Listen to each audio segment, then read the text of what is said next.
All right, good morning.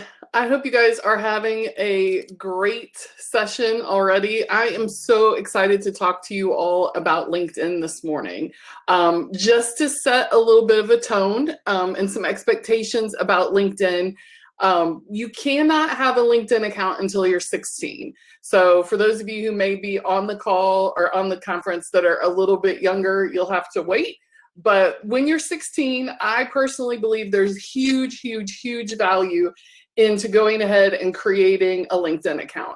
And I'm going to try and show you some of those things this morning, just in the time that we have, to give you a little overview and to show you what it looks like and to kind of explain why you would want to use LinkedIn and how it's maybe different than the social media platforms that you're used to.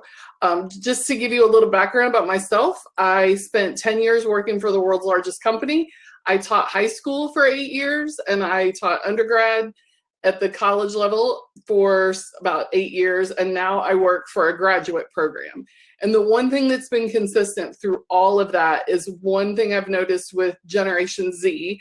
Although you were born digital natives, you have probably seen enough trolls and negativity and things on the internet that cause you to gravitate towards things like Instagram stories, where you can comment and have conversations outside of the public eye. You love Snapchat for its expirable content, like it goes away. So you're not very used to, or don't necessarily always like, the vulnerability of being on like a networking platform. And that's what LinkedIn definitely is. It's a little bit different than social media. It's for business professionals, people from different industries, to come together and collaborate. And I will tell you that out of all of the social media platforms, including TikTok and Snapchat, Instagram, everything, the number one platform in terms of engagement, and what we mean by that is the number of people that are responding and having real conversations, is LinkedIn. So it's a very good place to go to learn. I don't think it's ever too early. If you'll start your account when you're 16, it doesn't have to be elaborate. You don't have to worry a lot about, trying to make it perfect.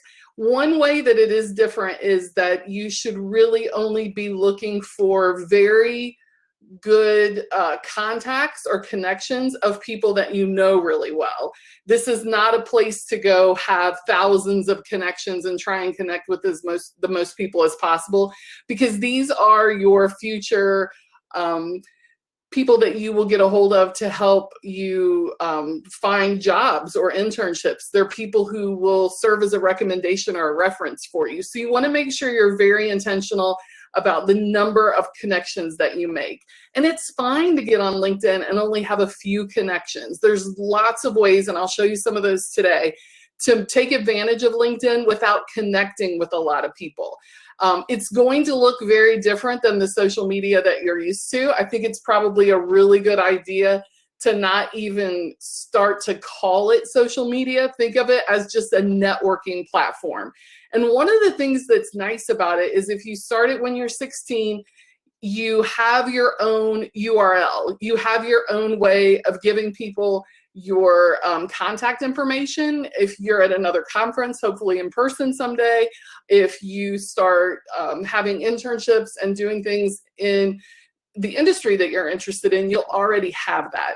So I think it's very useful for that. The other thing I will tell you is it's very important, whether you think you're going to go to college, whether you're not sure what you want to study, whether you haven't quite nailed down an area of interest.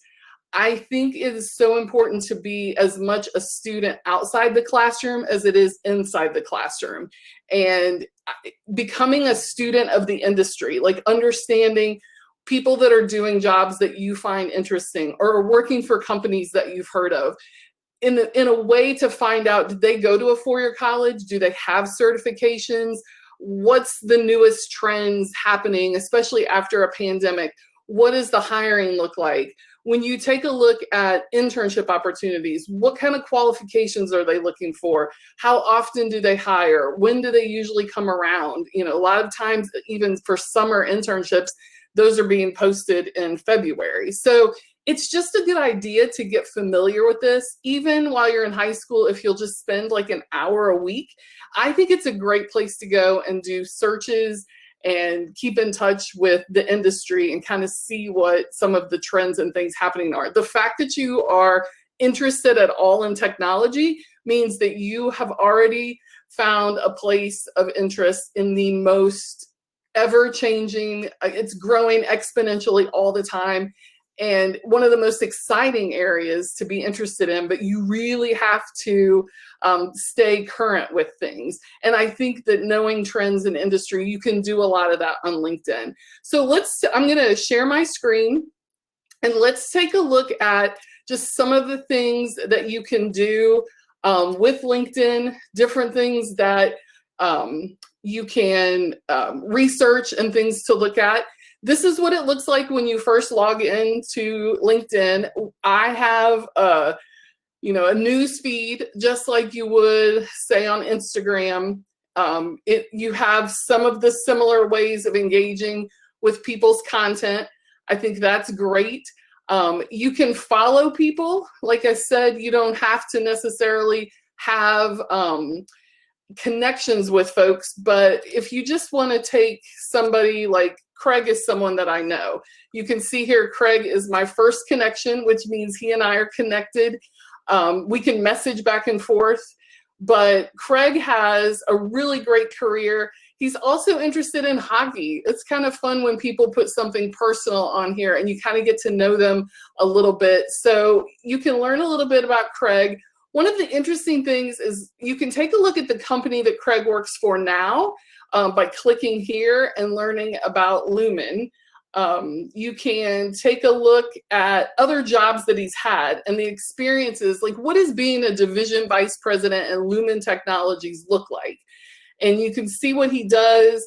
You can see about the roles that he's had in addition to his career, like being a board member for the hockey group that he's involved in, certifications, licensing. You can look at his skills and endorsements. So if he's gotten any certifications from different companies, like maybe a Palo Alto cybersecurity or something like that's where you can go see if people have that. You can take a look at other things that he's following. And this is an interesting thing to me. If you find somebody working in an industry or for a company, go in and take a look at like who they're following. Bill Gates, Jack Welch. You can take a look at all of these people that to them are influencers in industry. And Satya Nadella is the CEO of Microsoft. And notice that Craig isn't connected with them. They're not friends in the sense that, they're connected and can message back and forth, but you're able to just follow these people. Michael Dell, all of these folks. And then Craig also follows several companies, which means when Microsoft announces an update or maybe that they're hiring or they're sharing content, that will show up in Craig's newsfeed as well. So he can stay current on what tech leaders are doing, what different companies are doing. So you can go through and you can learn a lot. I call it professional creeping because you can get in and you can kind of see some of these people who already have jobs in technology or whatever industry you might be interested in, where they're spending their time, what groups they're interested in. There are a lot of different groups on LinkedIn that you can get in to learn. So, just finding out what these people, where did they go to school? What kind of majors did they have? And you'll find a lot of people sometimes, if they're older, maybe majored in something or went to a liberal arts school that has nothing to do with the job that they did today. And that's still very interesting to know. So to me, this LinkedIn area is kind of like your professional Google, if you will. So we can go in here and we can type something like cybersecurity.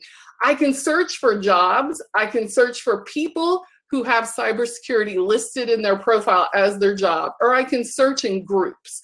So let's just look at jobs right now. This will open up this jobs link right here. It's fantastic to get in and take a look at. You can put all of the United States. You can put in a different experience level. So look at just internships. There are currently 484 internships in cybersecurity listed on LinkedIn. So you can go through and take a look at these and see if you wanted to be a cybersecurity intern, what kind of, qualifications would you need? What kind of jobs would you have? Is this something I can do remotely? Should I already have a certification or some type of credential before I apply for this? And that is great to know as you're presented with different opportunities to take advantage of additional training or maybe even some online like courses or different things. You can get in and constantly always be a student of this area. So this is the jobs tab. And again, you can search in different ways. You can set job alerts, which are kind of nice to get that information. Another area that is helpful is when you can look at different universities. So you can go in and you can pull up whatever college or university that you might be interested in attending someday. It will show you what kind of content they've put. It will tell you about them. And you can click on this alumni area. So it'll show you all of the different alumni, where they work, where they live, and you can go in and you can search just the alumni of that university. So let's put cybersecurity back in and we'll see what we get. So there are people working at AT&T, the Army, the Navy, Cummins, Microsoft, Pricewaterhouse, Verizon. So there are a lot of people working in that area that graduated from Ball State, and you can see all the different areas that they live in the country. So if you are considering going to a certain university and having a certain major, this is a really great way to get in and take a look at who are the people that worked for this, these areas in cybersecurity that graduated from this university. And if you want to, you can message them and ask them questions, ask them, would you go back and do this again? How do you feel about your major? There's a lot of really good information that you can ask them. So again, if we go back to typing in cybersecurity in the search, and we want to click on people this time, this will show us all types of people that have cybersecurity probably in their job title or in their company. So I can look at people that are first connections. So those are people that I know that I'm connected with. They call them like connections, almost like a chain on LinkedIn. People that I know that I'm connected with are my first connections. But then I also have access to all of their connections. So if you and I are connected on LinkedIn, you suddenly are able to see all of my connections. So if I just put in second connections and hit apply, these, like Joel here is a second connection of mine, and it shows the 7 people that he and I know together. So it would be great, like if I'm interested in something that Joel is doing or I have questions for Joel, I know the 7 people that we have in common. I can maybe reach out to like Lena and say, hey, can you introduce me to Joel? I have some questions for him. And that's a really easy way to make sure you're getting to know someone trustworthy and that you can have a conversation with fairly easily. You can get a nice introduction. So you can search for people, you can search for jobs. The other thing that came up when we typed in cybersecurity were groups. So you can go in and take a look at all of the different groups that are available on LinkedIn. Some of them have like 500,000 members, some of them are quite a bit smaller. But if there's a group that you're particularly interested in, you're able to join it and kind of see what the conversation is about, what they're thinking about, what they're talking about, shared resources, things that are particularly interesting as you are, again, trying to learn a little bit more about your industry. I can't remember a time in my life where we had this much access to information. Sometimes it's overwhelming for sure, but this is a great place, I think, to start to build your professional brand, your professional competencies right along with your academics. So this is, to me, one of the best places to come spend time, to do searches. So again, I mentioned being able to just follow people instead of connecting with them. If we go back to Joel, I can connect here. I can click connect and it's going to say, why don't you add a note and tell Joel why you want to connect? So maybe I would just add a note and say, hey, Joel, I see you know 7 of my connections. I'm interested in cybersecurity. I think it's cool that you work for Price Waterhouse. Like, I would love to stay connected with you and maybe sometime, you know, have a conversation or exchange emails. If that's way deeper than you want to go, you can go over here and just click this follow. So this would be like just me following Joel, and when he posts or when he shares things or when he's active on LinkedIn, it will show up in my feed, but I don't have to have that like awkward introduction if I don't want to. There is a little difference. You know, I mentioned some differences earlier about like your preferred social media platforms and LinkedIn. There's no privacy, like you can't lock your profile down, and everything that you do on LinkedIn is trackable by someone. So like if you go, let's pick my friend Karen, when we go to her profile, so this is her profile, it tells you a little bit about her. This is her activity. Everyone that's active on LinkedIn has an activity area. And if we click on that, this is everything that Karen has done. She's posted, she liked something. So even if you like something, there's a record of you liking it. In some ways, that's super intimidating. In other ways, it's a way to be professional and show your interest and create a personal and professional brand, which you probably won't appreciate until you're a little older. But I think it's very good to get on and get active. Again, with the high record of engagement and the number of people that are connecting with people for business and jobs and problem solving on LinkedIn, it's not going anywhere. So I think it's a very safe place to start to build a professional presence and also to help you learn. But everything a person does is, again, very visible. So don't let that intimidate you. I think one of the best things you can do for yourself, and I talk to a lot of people about this, is going ahead and putting in, I was going to show you an example of one and I spaced their name. Let's do, I know this one. Go ahead and just put in your LinkedIn profile that you are a student. If you just put, if that's all you put is that you're a high school student, that takes away a lot of the expectation and pressure of you acting or coming in and being a professional, because people are going to know that you're a student. They're going to understand that you're probably there just to learn. And honestly, everyone that's older than you really truly wants to help you. We all want to turn around and help the people coming up behind us. It's why so many people showed up to this Navigate conference to talk to you about what they do and what they're passionate about and trying to help you. So you'll find more and more and more people like that on LinkedIn. So I think one of the most important things you can do is create an account.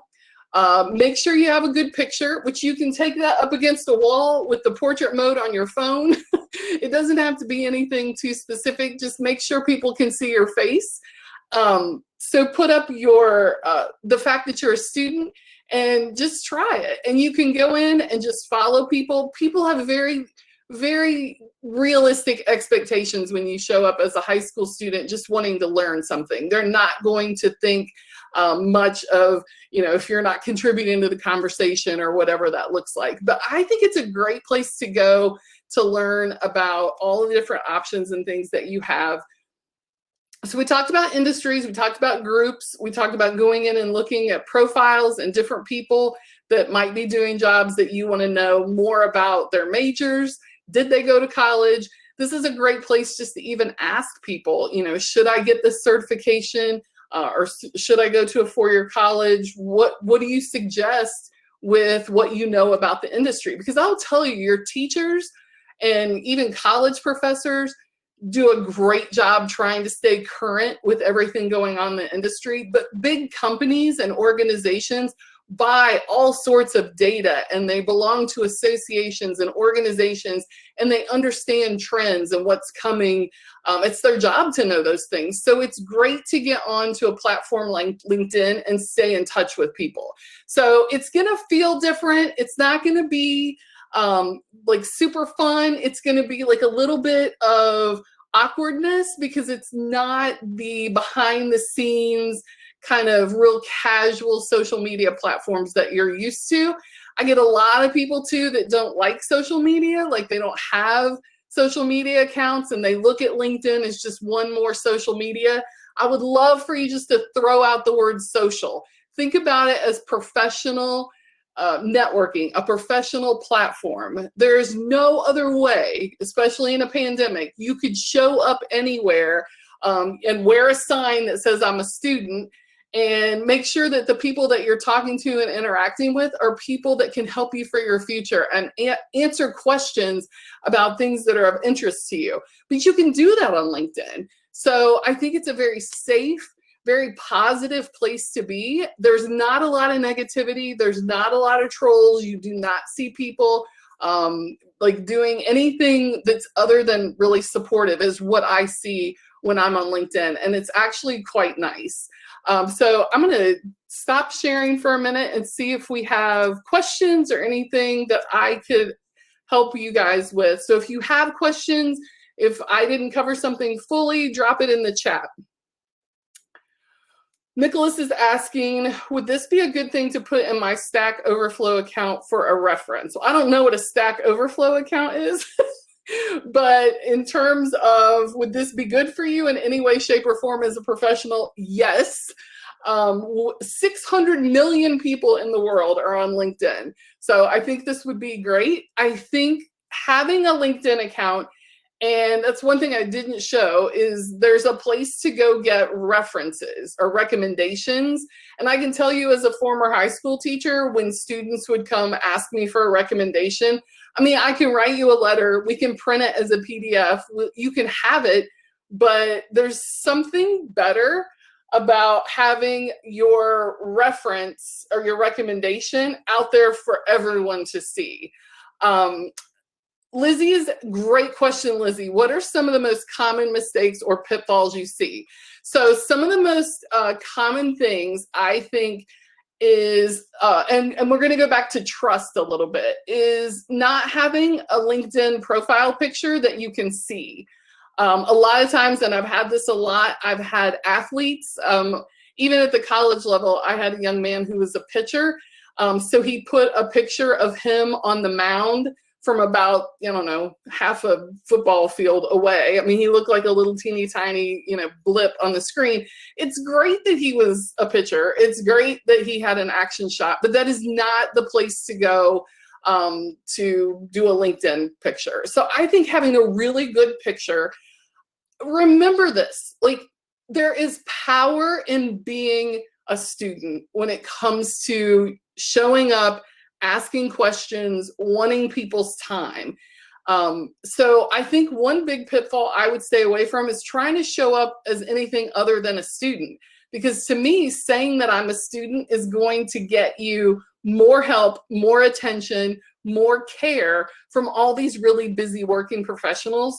So I would think a good photo, listing yourself as a student, and then just trying to observe for a while is a very good thing before you try and get involved, and making sure that before you do strike up a conversation or you do post or make a comment that, again, this is not going to expire. It's not going to go away, and it's incredibly public. So make sure that you are comfortable with that being something that any prospective employer, anyone can go back and find later. So taking it seriously, not so serious that it intimidates you, but just showing up and observing and being a student for a while. But probably the most common mistake I see are people not taking advantage of the access that they have to people. I mean, you can even find people who graduated from your high school right now and tell them, about that. The other thing is thinking about your high school teachers.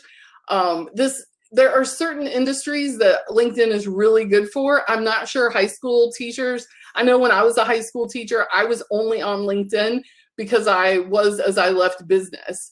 Most high school teachers aren't on it.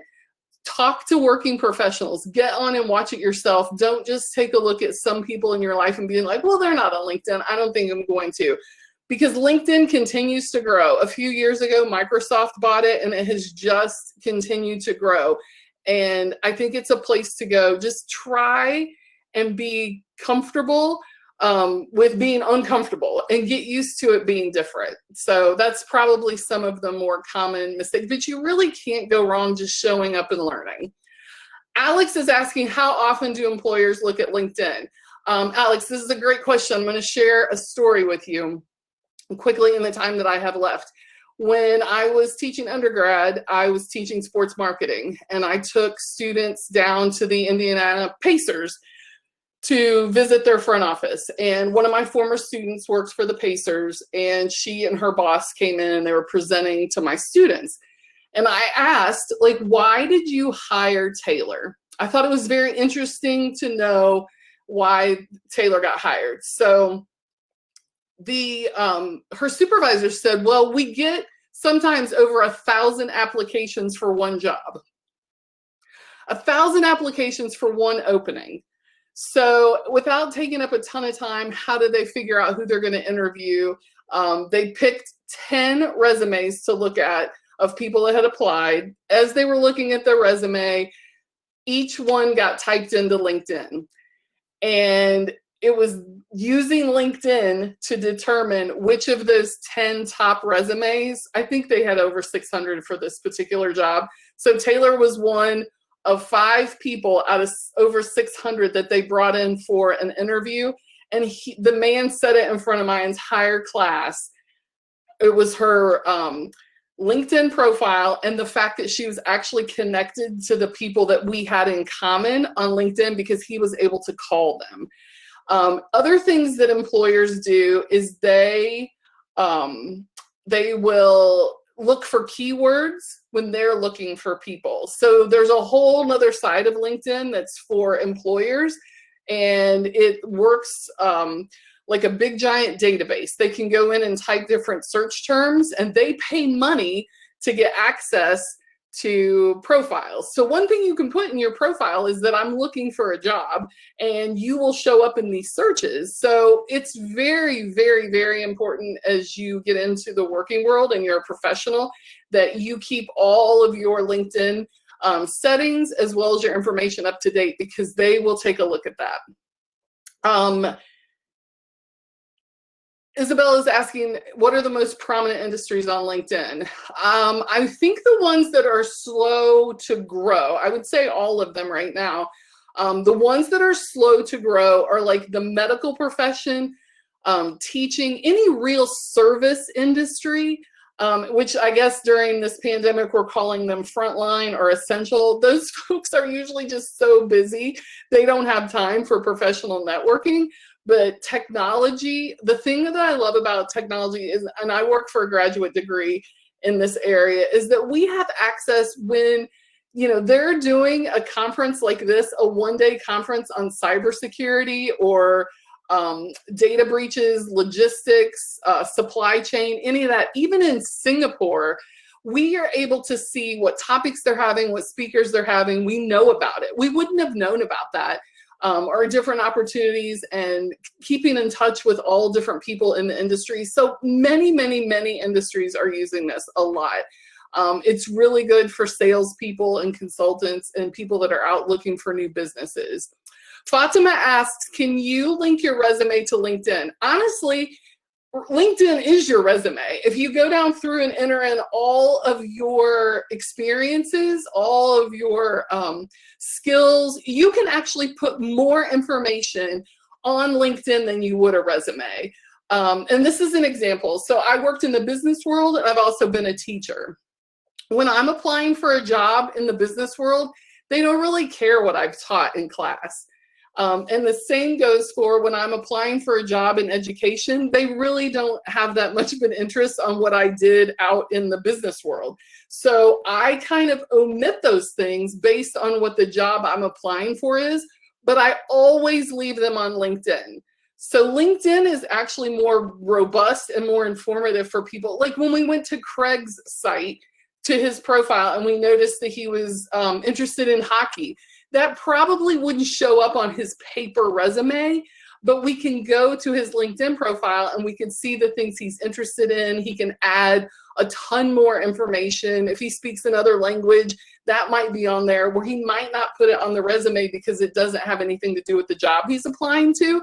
But yes, to answer your question, you can add files. So you could put a PDF of your resume right underneath your LinkedIn header. So it's a great place. Isabella, I'm thinking about politics. Is there a special way I should frame my LinkedIn, certain people I should follow, or anything like that? That is an amazing question, because I will say that LinkedIn is very careful. Like, people that show up on LinkedIn in terms of talking about politics, it's about the same as you would in a room full of strangers or in the business world. You're very careful about what you bring up. So it's a little different than getting on and sharing your opinion over and over and over again, because that's not necessarily, because remember, there are still 5 full generations in the workforce. You guys are Gen Z, you're the newest, but those old boomers are still out there. So not as many of them on LinkedIn, but you do have to remember that you're communicating with different generations. So you want to try and show up in the most professional way possible. So I love that you asked, are there ways I should frame my LinkedIn? Because yes, being interested in politics and going through, there are political groups out there that are involved in a ton of different things. So if you know of political clauses, political platforms, groups of people that are from mostly a business standpoint, you can find those on LinkedIn. And then to your point, Isabel, this is where I think it's brilliant to get on and watch how these people are framing their LinkedIn. Get on and watch how they're sharing. Get on and watch who they follow. I'm not a student of politics, so it would be hard for me to give you advice, but you can get on and do some searches. And maybe you want to find people who volunteer for the committee that you're, or the political party that you want to be affiliated with, and you can kind of frame it that way. It's a great way to answer your own question. And that was an amazing question, by the way. Framing your LinkedIn is very important, because remember, the Department of Labor says that today's learner, which is you guys, will have anywhere between 10 and 15 jobs by the time you're 35. Some of that's going to be your ever-changing interests. Some of that is going to be technology pushing and shoving and making things different. Some of it is just going to be, as more AI and machine learning takes over, you're going to move on to other jobs. So that's a really good question in terms of being young and having an interest now. How you can frame that so it doesn't impact your LinkedIn profile, for years to come, is a great question. And I hope you will get on and search and find people that are doing a good job with that. Jackson is asking, what types of jobs are on LinkedIn? There are as many as you could find on Indeed.com, you will find on LinkedIn. And a lot of times you can go to the company's page. So if we were to go to Google or Microsoft or Amazon Web Services, there's usually a job section. So you can look at jobs by company, which saves you from having to go to all of their websites and going to their careers page. Those job alerts you can set up. You can set up a job notification for any time that there is, a cloud architect job in Indiana. You could have it send you an alert. So then you'll get to know, again, who's hiring, how often, all of those things. So you guys, these were fantastic questions. Thank you so much. I apologize if you guys needed to ask questions and we ran out of time. The platform is fantastic. There are tons of good tutorials on how to set things up, what things should look like. Very easy to get information. It's one of the most popular sites, obviously. So I hope that you guys will try it. Get your teachers on it. Try it. Thank you so much for coming today. I appreciate it. I know you had a lot of options. Have a great conference.